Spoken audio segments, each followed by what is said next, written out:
Some people are making the most of Hillary's deplorables comment, proudly wearing the word emblazoned on T-shirts. We had two of them on the show yesterday. Now you can see it on keychains, car decals, buttons, pendants, coffee mugs, you name it. Deplorables has been embraced. Donald Trump appeared on the stage with people that Hillary deemed deplorable. And now we have champion of Brexit, Nigel Farage, on this show Monday. Here's what he said about the deplorable comment. The reason for doing that was to say to people in the middle, to say to undecided voters, look, for goodness sake, if you vote leave the EU, you are joining up with this appalling group of people. And that's exactly the same game that Hillary was trying to play just a few days ago. And when she used the word deplorables, well, I'll tell you what I think. I think only one person comes out of this deplorably, and that's Hillary Clinton. Joining us now, Steve Hilton. He's the former Director of Strategy for Prime Minister David Cameron in Britain. I'm going to ask a leading question. Was this Hillary's worst political mistake ever? I don't know about ever, Stuart, but it's certainly the worst moment of her campaign. Oh. But the thing is, when I saw that comment, my immediate reaction was, wow, that's unbelievable. But of course, it's not unbelievable. We've got completely used to it, because we've had this for years from the left, where if you disagree with them, you're not just wrong, you're morally inferior, you're evil. But the new thing is that it's not just the left doing it. You're getting it from the right as well, and that's what you saw in Brexit. You saw the conservative establishment vilifying other conservatives.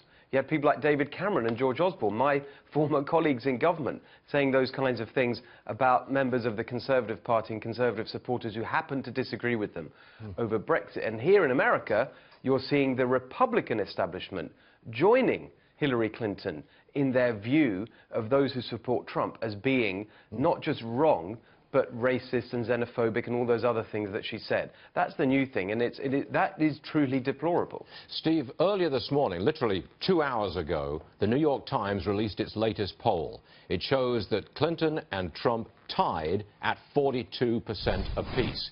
And that means that Hillary Clinton has lost the 8-point lead that she had in early August. Now, commenting on that, we have Nate Silver. He's an elections analyst, and he says Clinton's narrowing lead is a lot like Remain's lead over Leave, referring to Brexit. He's an American analyst. He's drawing that direct parallel again between the state of play in the Brexit election in June and the state of play in America's elections right now. I think you see that parallel as well, don't you?